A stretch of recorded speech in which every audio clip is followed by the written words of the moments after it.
भारत ने एक और बड़ी उपलब्धि हासिल कर ली है। दुनिया की सबसे लंबी एलपीजी पाइपलाइन यानी कांडला गोरखपुर पाइपलाइन अब पूरी तरह तैयार है।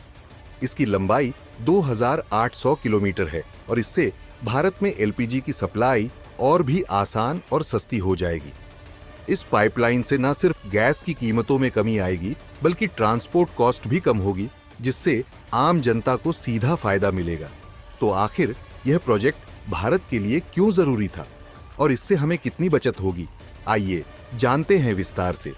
इस पाइपलाइन को इंडियन ऑयल कॉरपोरेशन लिमिटेड ने बनाया है। यह 3 राज्यों गुजरात, मध्य प्रदेश और उत्तर प्रदेश से होकर गुजरेगी। इसकी लंबाई 2800 किलोमीटर होगी। कनेक्टेड लोकेशन की बात करें तो कांडला गुजरात से गोरखपुर उत्तर प्रदेश, गुजरात, मध्य प्रदेश, उत्तर प्रदेश राज्य से जुड़ेगी। लागत करीब 10,000 करोड़ रुपए। इसका उद्देश्य ट्रांसपोर्ट कॉस्ट कम करना, एलपीजी सप्लाई को सुगम बनाना है।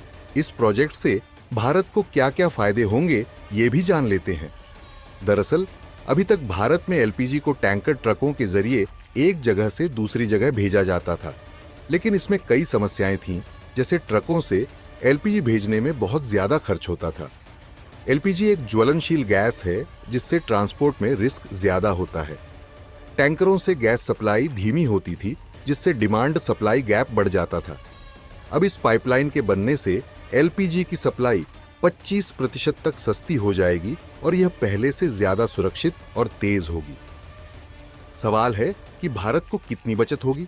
दरअसल इस पाइपलाइन से हर साल 500 करोड़ रुपए तक की बचत होगी। टैंकरों की बजाय पाइपलाइन से एलपीजी सप्लाई करने से ट्रांसपोर्टेशन कॉस्ट 25% तक कम हो जाएगी। पहले जहां एलपीजी की डिलीवरी में कई दिन लग जाते थे, अब सप्लाई लगभग इंस्टेंट होगी। डीजल से चलने वाले टैंकर ट्रकों के कारण वायु प्रदूषण बढ़ता था, लेकिन अब यह पाइपलाइन के जरिए सीधा सप्लाई होगी, जिससे प्रदूषण कम होगा। जब परिवहन लागत घटेगी तो एलपीजी सिलेंडर की कीमत पर भी असर पड़ेगा। यह पाइपलाइन भारत की ऊर्जा सुरक्षा को भी मजबूत करेगी।